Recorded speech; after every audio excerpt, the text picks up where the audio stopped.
なんかもう、そういうプレイ。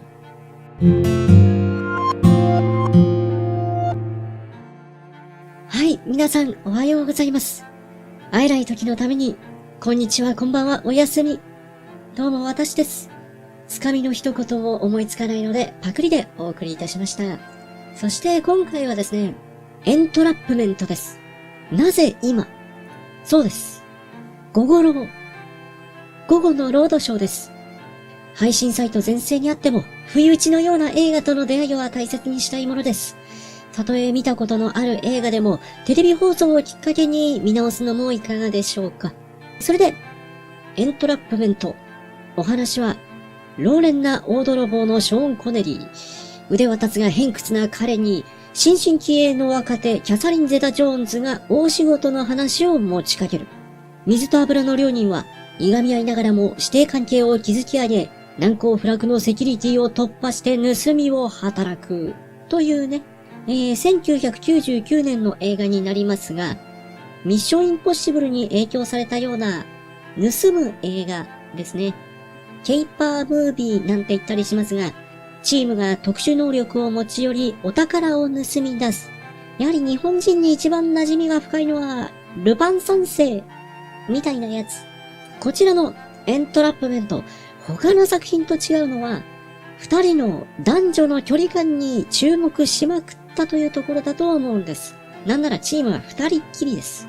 服を着ていてもテストステロンが漏れ出ているショーン・コネリー。歩いているだけで官能的なキャサリン・ゼタ・ジョーンズのコンビ。当時39歳ではあるものの、色気では対等に渡り合っている両人。ほぼ二人がイチャついている、そんなシーンばっかりで進んでいくような映画なんですね。具体的なシーンはほぼないんですが、普通のシーンに見えて実はラブシーンという遠曲表現がとにかくうまい。それがこの映画の魅力だと思います。一番有名なシーンですと、レーザービームが張り巡らされた部屋に盗みに入るシーン。こちらはですね、レーザーに引っかかってしまっては、警備員が来てしまう。それをいかにかいくぐるかという、ありがちなシーンなんですが、そういったシーンでも、もう一工夫して、どう見てもラブシーンにしか見えないというところに仕上がっているわけですね。若干理屈は親と思う部分はあるんですが、レーザーをかいくぐっていく女性の方は、レーザー光線が全く見えない状況で、男性側が別角度からレーザーを把握しつつ指令を出して体の動きを伝える。なんかもう、そういうプレイ。しかも、それを練習するシーンでは、わざわざ訓練だからと目隠しをして、それをやり続けるんですね。いやー、なんか背徳的な匂いがしますね。そういった一番有名なシーンの他にも、足元のセキュリティを突破するために、二人で歩調を合わせるという場面があるんですが、どう見てもダンスをしているように見えるだとか、ちょっとした侵入先の図面を確認するような場面でも、絶妙な距離感が演出されているんですね。もう上手いなと思ったのが、図面を確認しながら、そこを指さす、そこを指摘するために、彼女が紙の目代わりに使っているペンをスッと抜いて紙を下ろすという場面ですね。これはショーン・コネリーもやられてしまいますね。といろいろ素晴らしいシーンが多いんですけれども、やはり若干ですね、気になるのが、ここはネタバレですね。ネタバレして説明しますと、ネタバレしますよ。ネタバレ。スポイラーアラート。ということで、ネタバレして説明しますと、実際に訓練などを積んで距離が縮まった後、二人のキスシーンがあるんですね。そうするとこれはまた別の、今までの段階では、ショーン・コネリーとキャサリー・ゼタ・ジョーンズの年齢差も相まって、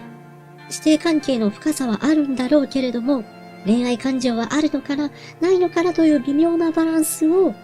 先ほど説明した絶妙に官能的な遠曲表現で表現していたと思ったんですが、結局キスシーンがあると、ただそれは普通の恋愛のお膳立てでしかなかったんじゃないかと若干気を襲われたような気がするんですね。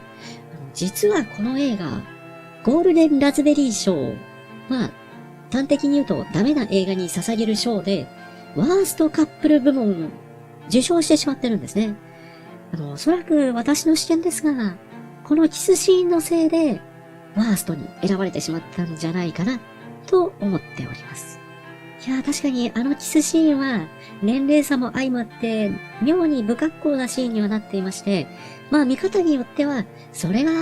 二人の関係として愛くるしい感じがする、という見方もできることはできると思います。まあラストシーンを含めて、その場面以外は特にキスシーンもないので、バランスは保たれていると思うんですが、やはりこのシーンはない方が良かったかなと思います。その他にもですね、私が好きだったのが、名優ウィル・パットンが出ているというところですね。あまり面白い役柄というわけではないんですが、もともとですね、キャサリン・ゼタ・ジョーンズの同僚としてサクッと登場するだけなんですが、絶妙に彼女への思いというのを潜ませた、そういった目線がやはり名優ならではだなと思うんです。見終わった後で注目していただきたいのが、彼女に銃を向けてしまうという場面があるんですが、よく見るとこちらがトリガーに指がかかっていない。やっぱり愛してしまっていたんですね。細かい、演技が細かいですね。そういったところも見応えがあるもんだと思います。まあ、あと、映画ファンのネタとしてはですね、この人の名前がクルーズという役名になっていて、しかもですね、ルーサーも副業として登場するので、やっぱりミッションインポッシブルネタなんじゃないかな。そういう見方もできるかと思います。それでは、今回の紹介はこんなところで、ぜひ皆さんも午後のロードショーを見ましょうね。それと、おすすめのキーパームービーとか紹介していただければ嬉しいです。コメントお待ちしてます。よろしければ、チャンネル登録していってください。とても嬉しいです。それでは、またお会いできる日を楽しみにしています。ありがとうございました。